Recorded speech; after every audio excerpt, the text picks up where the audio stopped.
Forestry for a sustainable future. Forestry called the Swedish model. Ethical and sustainable forestry. A protected water area. Binds more carbon dioxide. Constantly expanding growth and sustainability at the same time. Thanks to the forestry industry. Climate-friendly heat and energy. Climate-friendly products. Sustainable fuel. And endangered species where the future grows. This is good for the climate. Sustainable bioenergy. Bioplastic. Renewable. Green fuels. Houses. Nature. Furniture. Packaging. Clothes.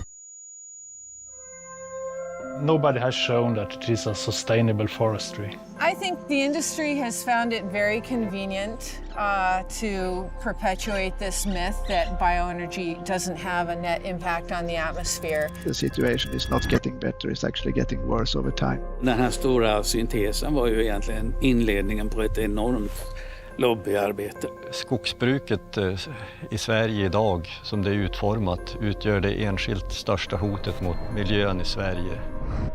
The so-called Swedish forestry model is promoted all over the world as a success story. In times of climate change, the forest industry claimed to hold the magic wand: wood. Wood is to be used for everything from packaging, makeup and clothing to fuel for an ever-expanding transport sector. To push this narrative, they spend millions and millions on advertising, public relations and lobbying. In this film, with the help of independent scientists and experts, we will examine some of their claims. Because if these are not true, continuing and spreading the Swedish forestry model could jeopardize the climate and the ecosystems on which we all depend.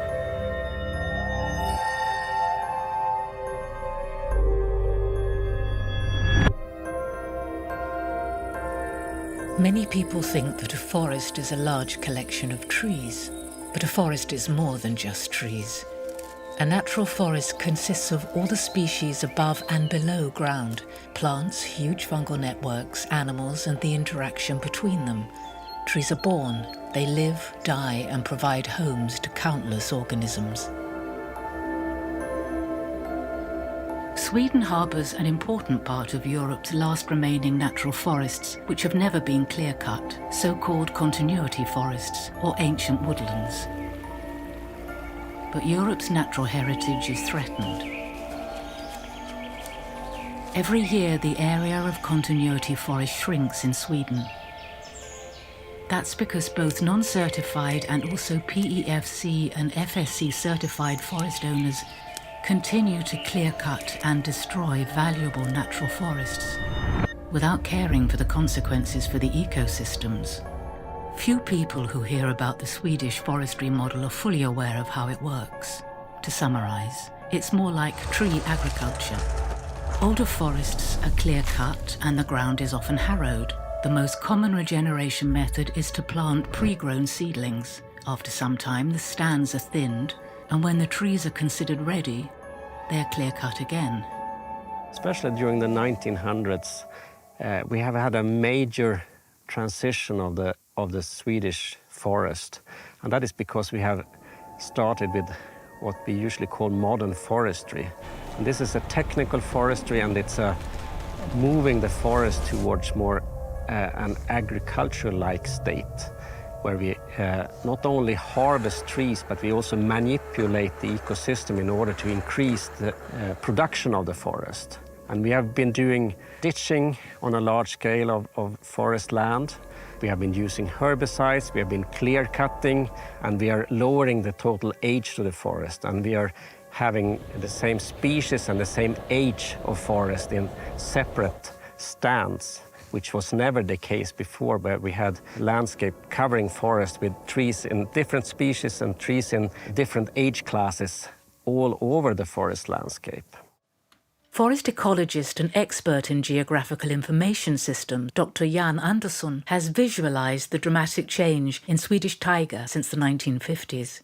The study area is located here in northern part of Sweden in Västerbotten County. And it covers roughly 17,000 square kilometers. So these green areas, it is forest that has not previously been clear-cut at this time. And the yellow patches, it is clear-cuts. These small black lines, it is logging roads. These gray areas, these are impediments. So forest is not growing there by definition. Now see here came a very big nature reserve, but if you remember here, it is mostly Myers actually. The same goes for this one. So these patches covers the entire area, but the entire area is not covered by forest. And as you can see here, the landscape is now really patchy. Green areas with old-growth forest, they go further and further away from each other because of fragmentation by clear-cutting. Sweden has about 23 million hectares of productive forest, and then an additional 5 million hectares of unproductive forest. The unproductive forest actually, as the name says, it doesn't produce wood very much. So of the 23 million hectare, about 8 to 10%, depending on how you count, has been set aside for conservation. And the rest is managed for wood production. And this is what it looks like. But the short-term, profitable clear-cut method of the Swedish model is generally disliked by the general public. So to shift the opinion, persuasion has been launched by the forest industry since the dawn of modern media landscape. To maintain our advanced position on the pulp and paper market, we have an extensive research activity. Talking points change over time, and today these PR strategies are more aggressive than ever before. Currently, a number of claims are particularly frequent in the forest industry's marketing and lobbying campaigns. So let's investigate the most common claims, one by one.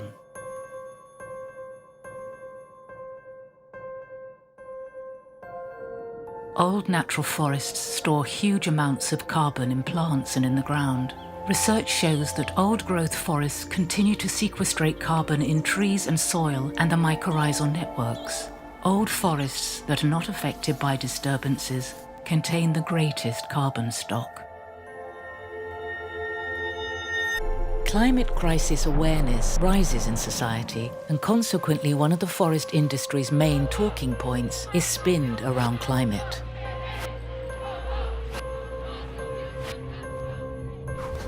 Let's examine the most common forestry claims related to climate. Burning forest biomass for fuel is not carbon neutral. When you cut down a tree and burn it for energy in a power plant, it actually emits more CO2 than when you're burning coal. Per megawatt hour, there's actually a lot more CO2 coming out the smokestack when you burn wood. So this is obviously a huge problem. How on earth can we be treating this as instantaneously carbon neutral if it's emitting more CO2 than coal? Well, the idea is that trees will grow back eventually. This is the rationale that the EU is using for treating bioenergy as carbon neutral, essentially. But we don't have that kind of time. We can't wait 50, 100 years for trees to grow back. We need to stop emissions now. Om vi ska klara 1,5-gradersmålet, Parisavtalet där, så måste vi gå ner kanske 40-45% med utsläppen till 2030. Och bränner vi skogsprodukter så ökar vi utsläppen, vi minskar dem inte. De organisationer vi har, i det här fallet skogsbolagen då, det ska till ganska mycket för att rubba dem. Så de införlivar i sin regim och sina idéer det som är nytt. Det som kommer som förändringskrafter, som klimatfrågan i det här fallet.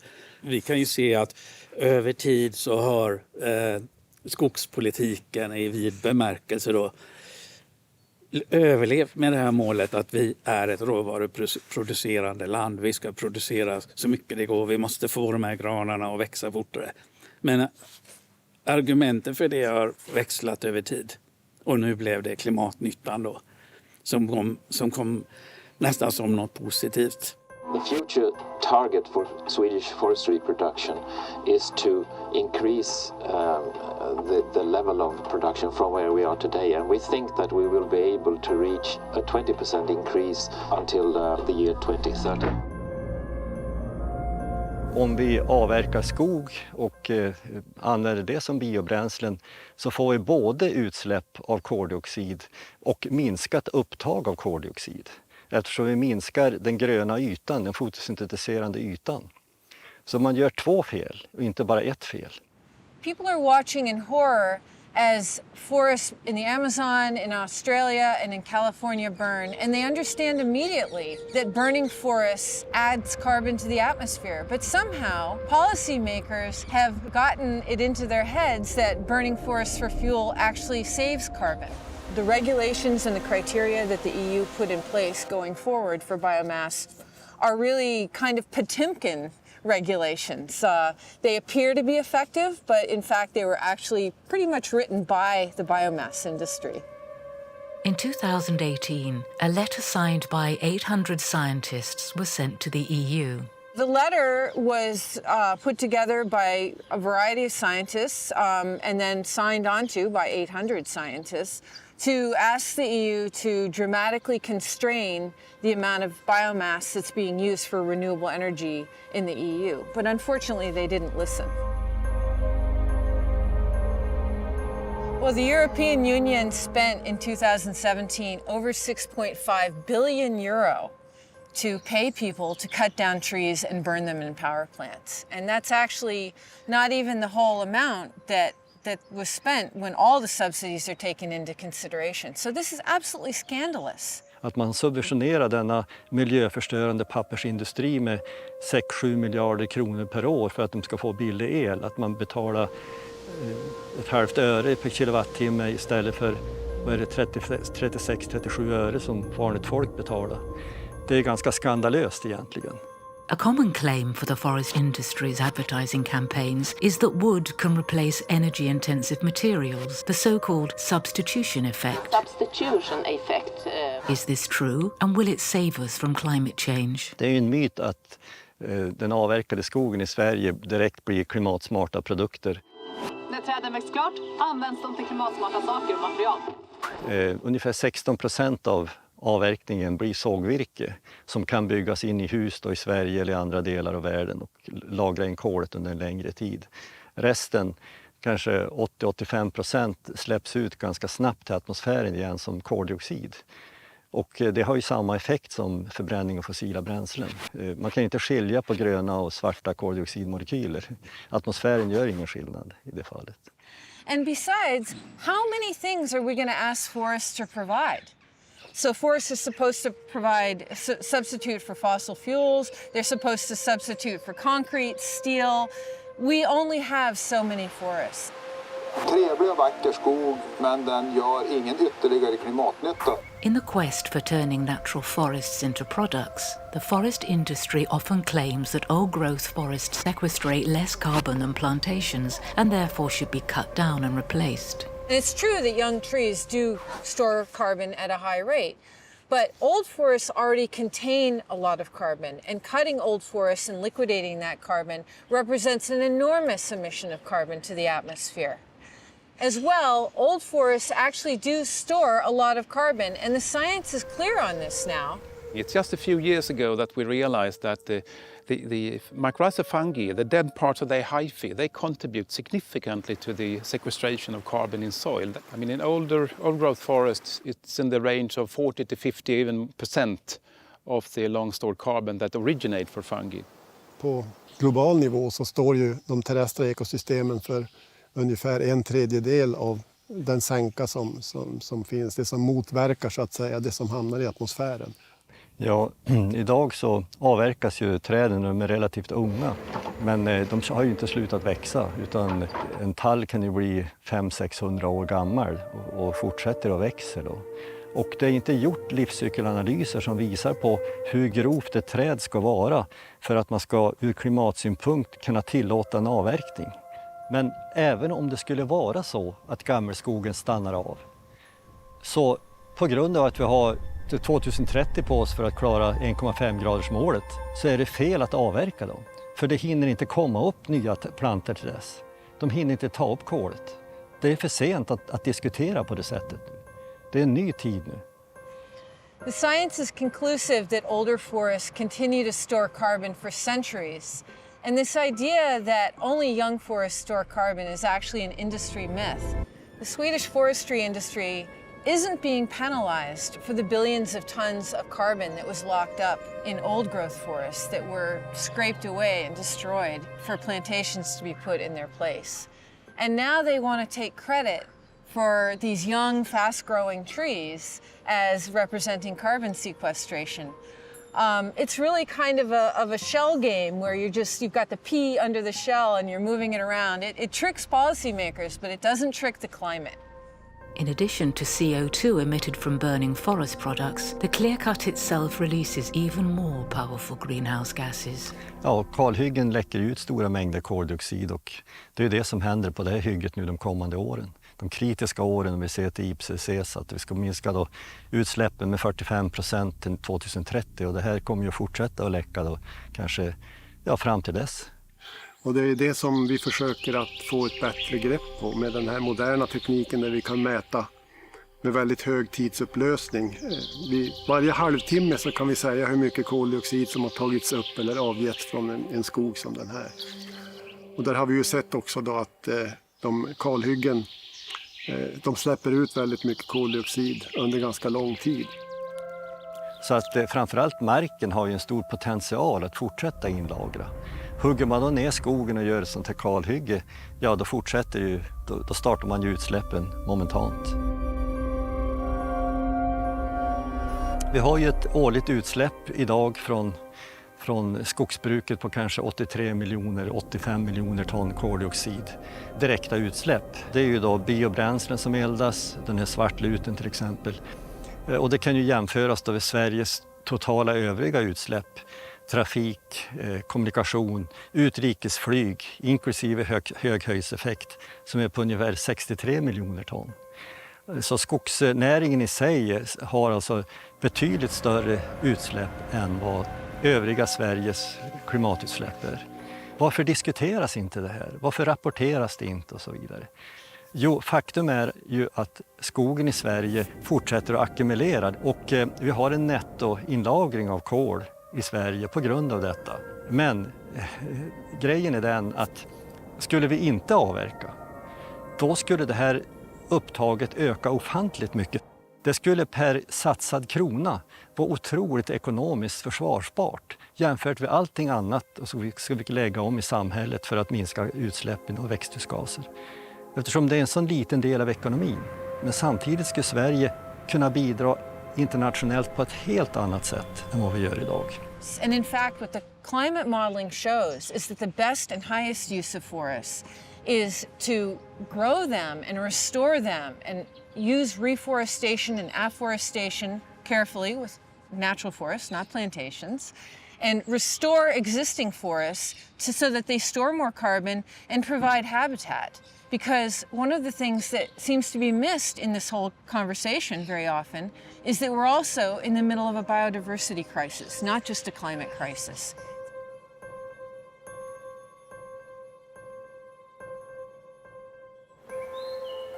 Biodiversity is the species, the habitat they live in, and the process that maintains their habitat. Biodiversity is the basis for functioning ecosystems, and functioning ecosystems are the basis for human survival. Therefore, biodiversity loss is considered one of the planetary boundaries. Millions of years of evolution has created the complex ecosystems of natural forests. Most of the biological processes occur through species we usually don't see or think of. Since clear-cut forestry took off in the 1950s, people and scientists have stressed the importance of nature consideration, and consequently the forest industry focuses much of its PR and image creating on that.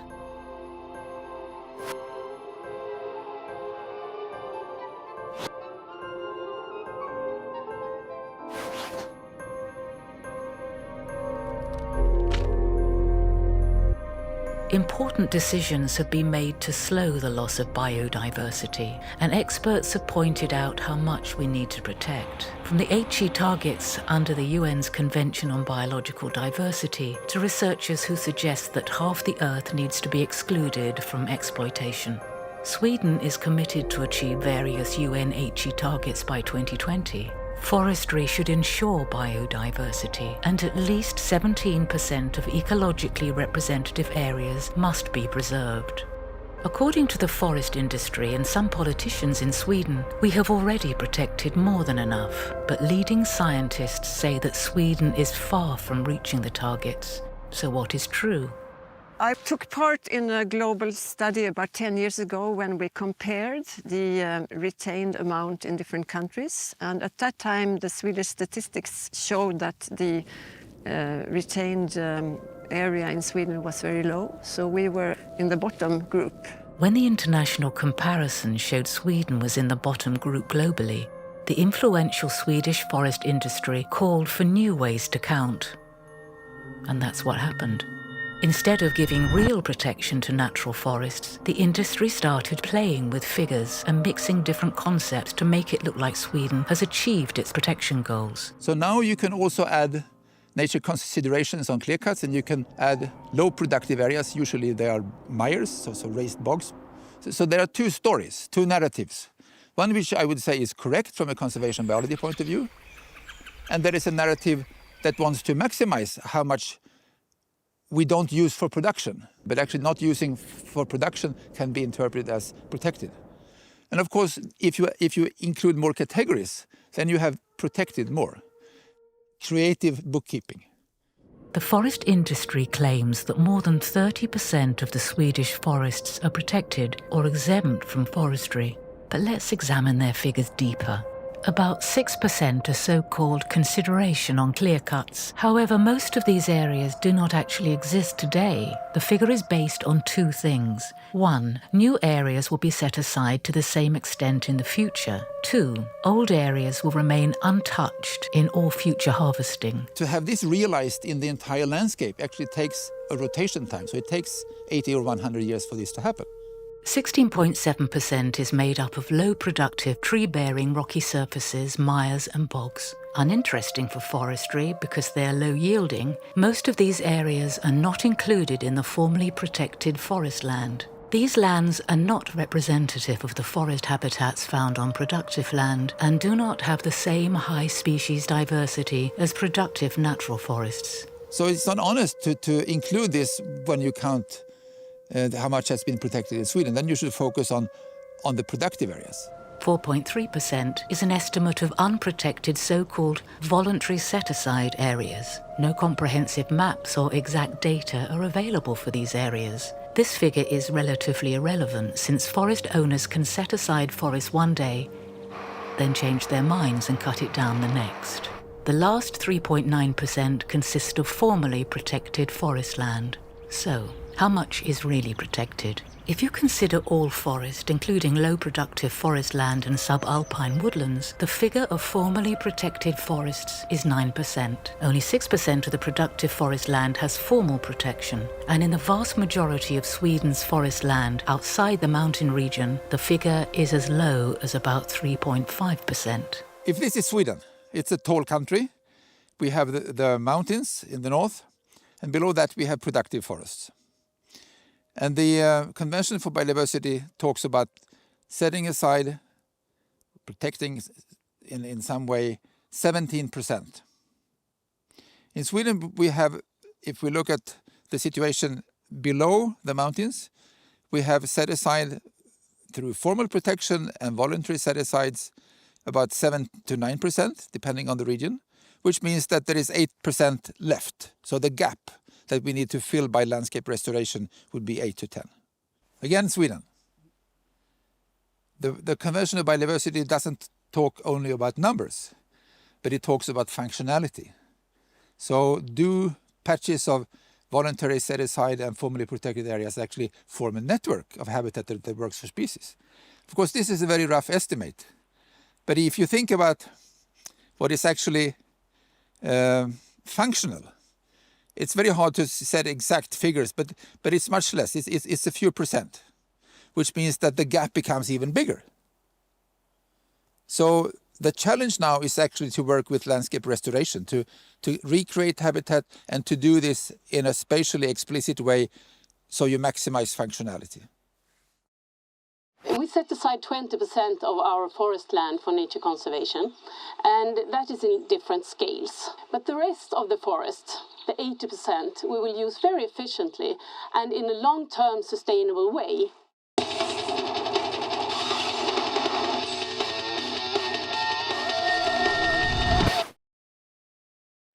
Ser vi till de planer som finns i framtiden, hur skogen ska överföras, så kommer man kanske hamna bortåt 60% som blir monokultur av tall. För södra Sverige så är det ju gran som planteras i monokulturbestånd. Så barrträdsmonokulturer bort mot horisonten. Där krävs snabba åtgärder för att hejda detta. With today's slow rate of protection and rapid rate of logging, researchers have estimated that virtually all unprotected continuity forests in the northern 2/3 of Sweden will be gone within just a couple of decades.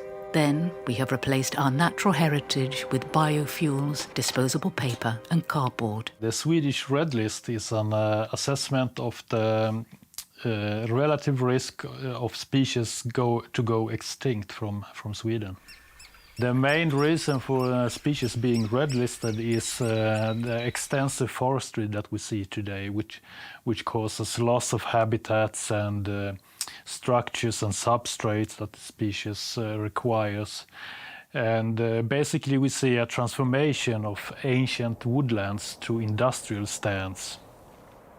Well, it's obvious that the area of more natural, what we call high conservation value forest is too low to secure the forest species in general, and of course in particular those species that are demanding. We can take a look at the development of the Swedish Red List of threatened species, and we can take a look on the national reports to the EU.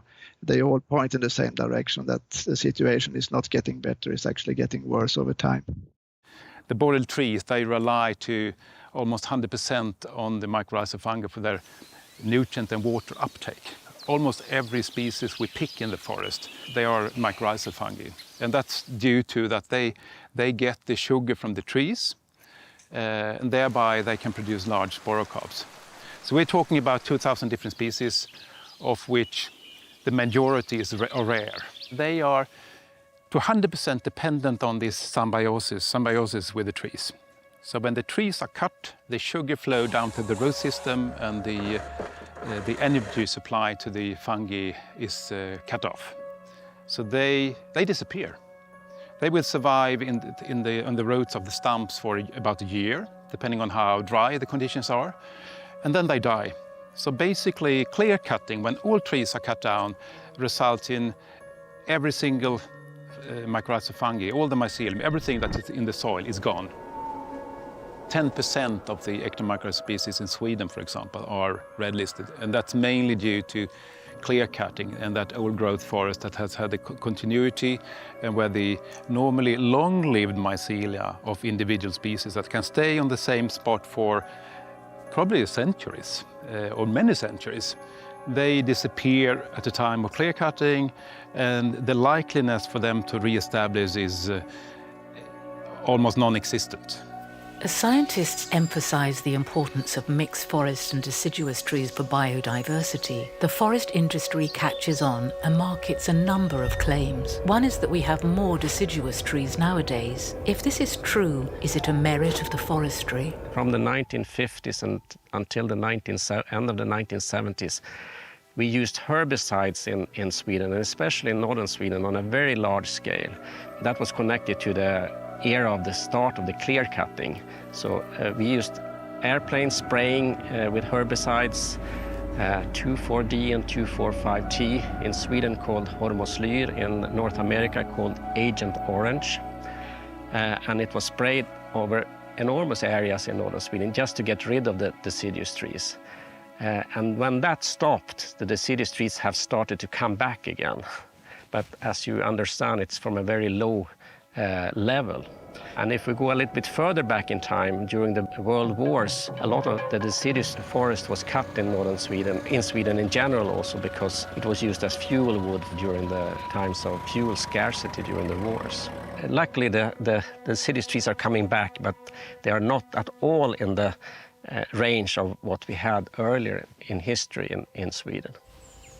Some of the most important structures in a forest are the really big trees and the really old trees and the dead wood in different stages. As the understanding of dead wood's importance for biodiversity increases, the forest industry is quick to follow.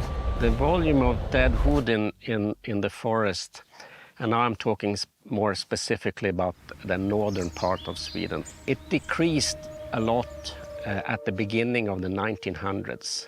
We had very large volumes of dead wood in the forest before the year 1900. We had much, much more dead wood in the forest than we have today. The curve looks like a very advanced slope like this. So we see in northernmost Sweden we actually have a decline in the volume of dead wood, and a large fraction of the increase of dead wood that happened in the last decade actually was associated with a number of major storm events in southernmost Sweden. That's where we see the main increase.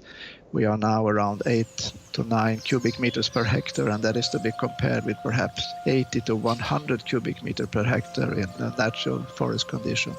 And as the forest industry has noticed biologists and scientists emphasizing the importance of old-growth forests for biodiversity, they now also market the idea that we have more old forests than 100 years ago. When we define old forest today, we are just talking about trees exceeding a certain age. Most of the time we're talking about forests older than 150 years or 160 years or sometimes even 120 years.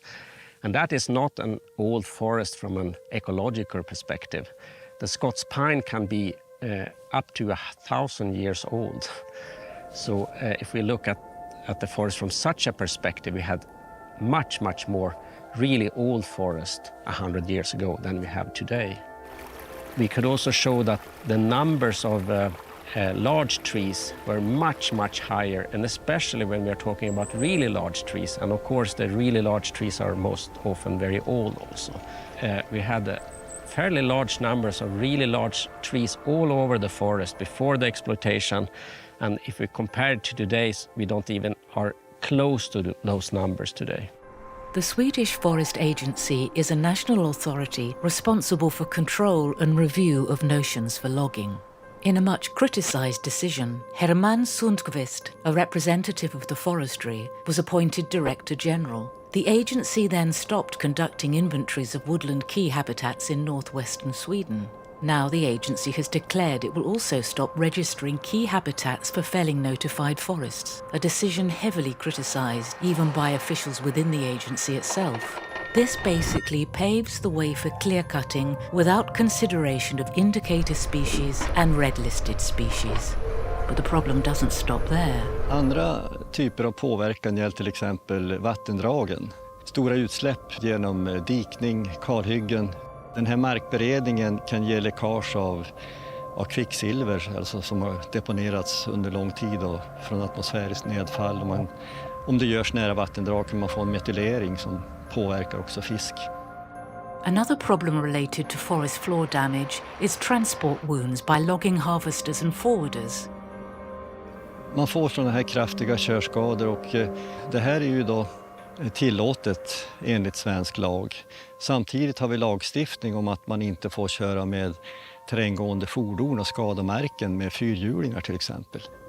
Alltså diskrepanser i lagstiftningen som är ganska häpnadsväckande. Recently, the forest industry started to claim that they no longer clear-cut. Stora, kala hyggen är inte en del av den svenska skogsbruksmodellen idag. Visst, det går att hitta exempel med rätt kameravinkel och saker. In an effort to improve public relations, other terms are being used. In 2017, when state-owned forest company Sveaskog clear-cut Brännvinsberget, a unique natural old pine forest, it was called mosaic cutting.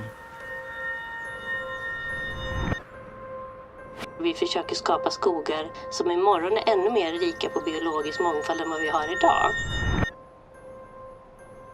Nobody has so far shown that this extensive forestry that we see today is sustainable in the long run. Actually, we have models that show that many species will continue to decline. Nobody has shown that it is a sustainable forestry.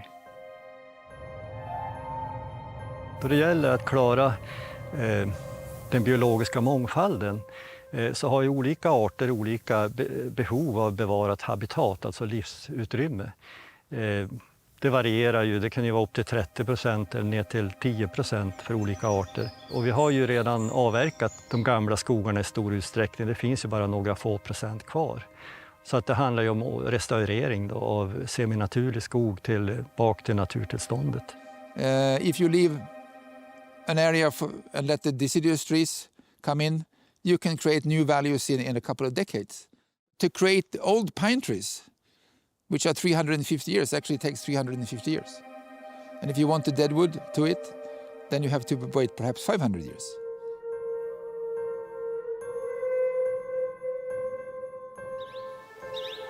Biodiverse forests are the basis for many ecosystem services we all depend on. Pollination, soil formation, water regulation and cleansing, climate regulation and carbon storage, air purification, etc. They provide us with food, drinking water and much more. In both agriculture and forestry, we clear and thin out to ensure better growth. If we didn't do that, the effect would be the reverse. Lobbyists from the Swedish forestry sometimes claim that forests must be managed and that planted forests deliver the same values and ecosystem services as natural forests. Let's check with the scientists. 90% kalhuggs och planteras. Det ger ju då ökade risker för angrepp av till exempel gremmeniella på tall, rotröta på gran. Alltså det här som kommer att öka om vi får varmare, kanske fuktigare klimat. So in addition to the obvious benefits that old growth forests provide in terms of carbon storage, which can be massive, and biodiversity, they also are really important for regulation of the water cycle. Forests hold a lot of water and they help release water slowly over time. They protect the soil because they've got a deep litter layer, they haven't been scraped over by equipment. Förra sommaren så brann det ju en hel del och skulle vi ha haft mer lövträd i border till exempel och bevarat mer våtmarker, haft mindre dikning, så skulle det ha kunnat hejdat en del av de här bränderna. On a global scale, more frequent and intense wildfires caused by climate change and mismanagement is a huge problem. But a normal frequency of fires is a natural part of boreal forest dynamics. In an effort to defend the practice of clear-cutting, the industry claims that clear-cuts mimic the natural disturbance of wildfires. There is a very big difference between a clear-cut area and a burned area, and we can see this illustrated very clearly here where we are. After a fire, the amount of dead wood is very, very high. The second thing is that there is usually quite a survival of living trees. And a third thing, after fire, the soil is usually totally black and open for colonization of species.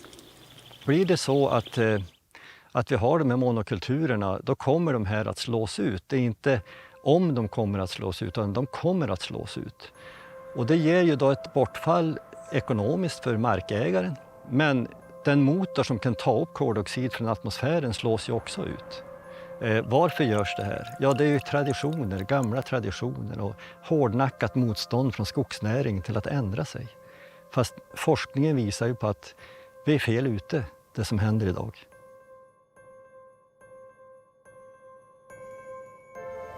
Protected natural forests and an ecosystem-based management means more opportunities for a larger variety of employment and multiple use, such as reindeer husbandry, ecotourism, timber, berry and mushroom harvesting.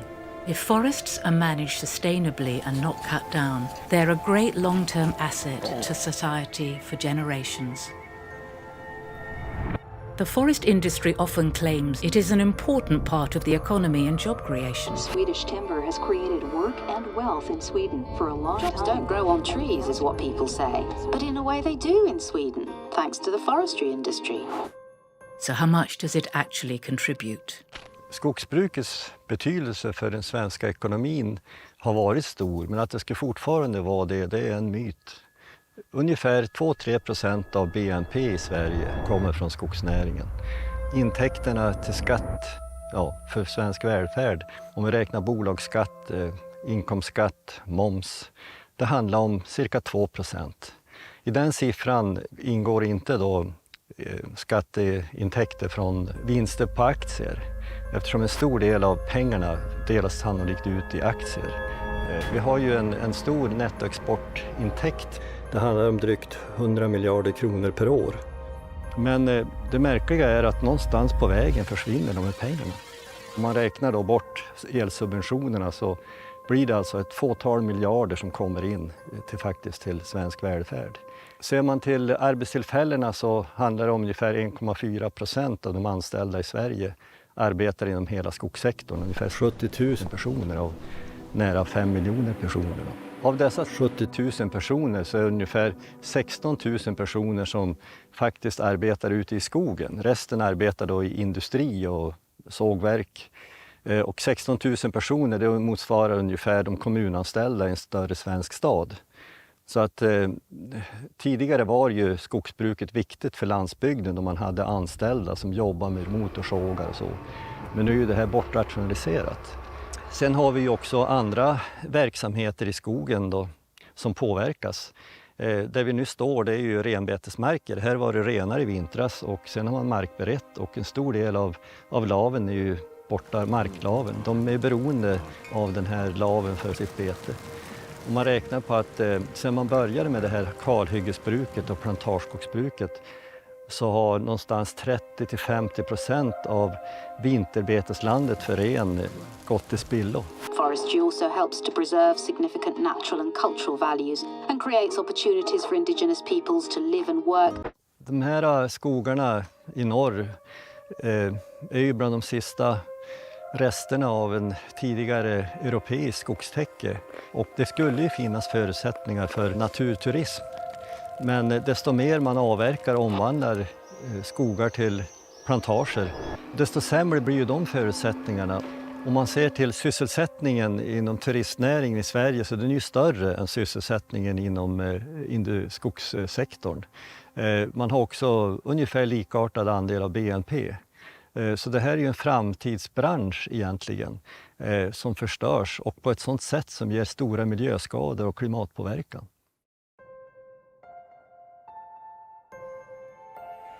Multiple studies show that being in forests is highly beneficial for physical and mental health. Natural old-growth forests are perceived as beautiful with their biodiversity, natural water streams and old trees. While dense managed tree stands or clear cuts are perceived as uninviting. Consequently, forestry advertisements often portray Swedish forestry with happy people in beautiful old-growth forests, hardly reflecting the reality of Sweden's industrial tree farm-dominated landscape. So this forest we see here, it looks, there's moss on the ground, there are big trees, but they are in straight lines, which indicates that they were planted. Society's valuation of forests changes over time, and of course, when the forest industry started to grow, there was lots of wood in the forest, the market was not saturated, and actually this went on until the 1950s.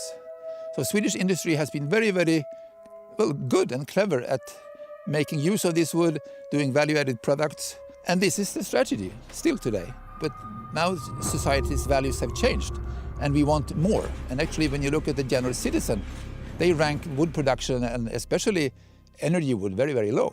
They want recreation, they want biodiversity, they want a nice forest to be in. And not even having to go there, because it's just the value that it exists is important to people. So consequently, the forest industry strives to shift this attitude and spends millions on targeting the general public when promoting forestry and forest products as something desirable. Deforestation is a large problem. That's not the case in Sweden. Man kan till och med göra smink av skog. Swedish forest, where the future grows for a sustainable future. Swedish forest, where the future grows.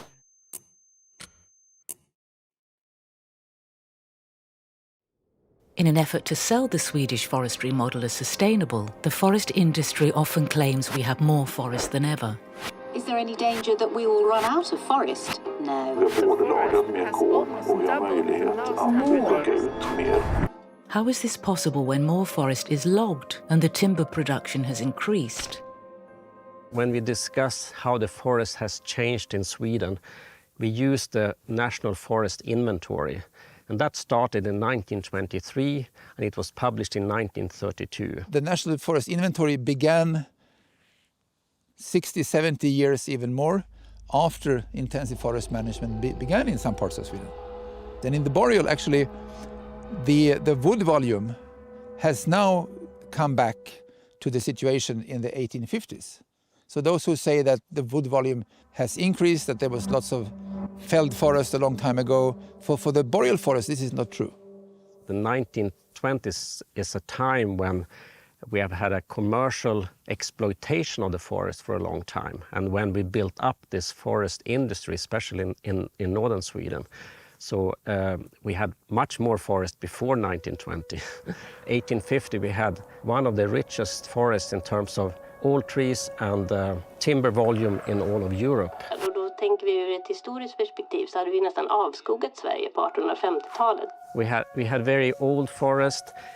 We had forest with very large Scots pine trees. The trees could be up to 500-600 years of age at that time. And this was an accumulated forest resource that had been growing for many hundreds of years and had developed and was at that time accessible for the sawmill industry in northern Sweden. So it seems like a forest industry myth that we have more forest now than ever. But to examine the industry claims further, we need to ask ourselves again, what is a forest? Då man diskuterar sådana här frågor, då är det viktigt att ha klart för sig nomenklaturen, alltså vad man menar. Och i Sverige så brukar man dela in trädbevuxna områden i, man kallar det för kulturskog och naturskog. Och det här stämmer inte med den internationella indelningen. För att internationellt så delar man in i 3 olika huvudtyper av trädbevuxna områden. Det är naturskog, seminaturlig skog och plantager. I Sverige pratar man inte om plantager trots att vi har plantager. Och vi i Sverige ser lite snett på till exempel i Sydostasien där man anlägger oljepalmsplantager eller i Brasilien man anländer eukalyptusplantager. Men vi gör precis samma sak. Men på något sätt kommer man undan med att kalla det här för kulturskog. Vi har alltså plantager i Sverige. Och att ha det här klart för sig, de negativa effekterna, det är enormt viktigt. A managed forest in Sweden has 2 species of trees, long needles and short needles, so Scots pine and Norway spruce. The space for species in a natural forest is very large, but the space for species in a managed forest is very small. But now we are moving into a situation where we are actually starting to clear cut forest which were clear cut once in the past. We don't have much forest left which has never been clear cut, so we are losing that component in the forest landscape.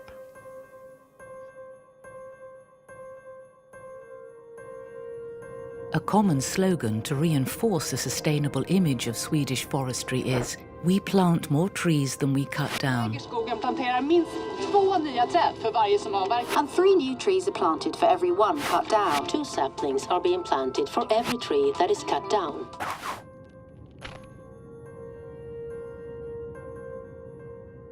Metoden för detta det är ju att man kalavverkar, markbereder. Sen köper man in plantor som är från växthus då, i pots och sätter dem i rader. Efter 10 år ungefär så röjer man bort de naturligt föryngrade träden ner till 10% ungefär. Och därför så är det rimligt att också räkna de här monokulturerna i Sverige, barrträdsmonokulturerna, för vad det är, trädplantager. So planted seedlings are not planted to build a new forest, but to create a tree stand that can be harvested again as soon as possible. And even as an industrial stand, the claimed figures are highly exaggerated, since a large portion of the planted seedlings are soon removed by thinning. This claim was spread during the World Economic Forum. It's only during the last about 50 years that we really have been doing extensive planting of forest in Sweden and in northern Sweden. Before that, most of the regeneration was natural regeneration, just trees felling their seeds and you got trees from that. So that is absolutely not true.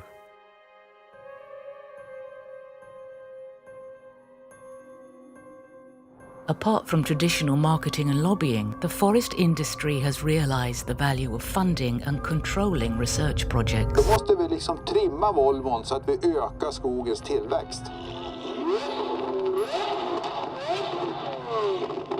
Här har vi turbon. Professor Eric Westholm was a part of Future Forests, the biggest forest research program in Swedish history, and afterwards made a critical case study of it. 2010 var jag på världsskogskongressen i Buenos Aires och blev helt förbluffad över vilken enorm oro det var kring skogarna i Australien och Medelhavet och Kanada och USA. Varenda session nästan började ju med klimatadress. Och det var inte alls vanligt från Sverige. Vi hade ju i Future Forest var det ju liksom, ja men om det blir 4 grader varmare på jorden och vi får en gödslingsvänlig politik. Mer av sådana här turboträd på hyggena framöver, gärna i kombination med gödsling. Så kan vi producera mycket mera skog och vi skulle kunna öka exportinkomsterna med flera miljarder. Jag har ju varit likadant på Skogs- och lantbruksakademin länge. Och det finns ju en väldigt tät allians mellan skogsfakulteten på Lantbruksuniversitetet och skogsindustrin. Det är ju som en kultur till stöd för den inriktning på volymökning som har dominerat i Sverige, fast med olika argument. Det som blev allt mer klart för mig var ju att det här programmet hade kommit till för att ställa till rätta den skogliga agendan i Sverige. Och den handlar ju om att få ett ökad legitimitet och ökat politiskt stöd för den svenska skogsproduktionsinriktningen och ändå med på mer intensivodlad skog. Det fanns en viss maktkamp i början om inflytandet här mellan Mistra, den statliga finansiären och skogsbolagen om styrelseplatser. För styrelse här inne var också en viss makt över vad som gjordes i projektet. Man hade pengar i styrelsen som man kunde lägga ut på vissa beställningar och sådär. Så på det viset kom ju forskningen också styras inte utav forskningsmotiv eller vetenskapliga motiv utan utav intressen hos finansiärerna. Då kan man fråga sig hur alla de här forskarna liksom ställer upp på en sån sak. Men den var faktiskt ganska dold. I framtidsstudierna så pratar man ofta om en metod som heter backcasting. Man talar om vart man vill nå och sen går forskningsprocessen ut på att kartlägga hur man ska komma dit. Men det här målet var ju inte öppet kommunicerat. Att forskarna vet inte själva att programmet har ett mål som är överenskommet med finansiärerna. Universitetet var ett sätt att nå det här ökade stödet för den svenska skogsproduktionen. Det finns en väldig kraft att vi ska inte ändra på någonting och om vi ska ändra på någonting så är det bara att öka speeden hela tiden i skogsproduktionen. Det är volym som har gällt.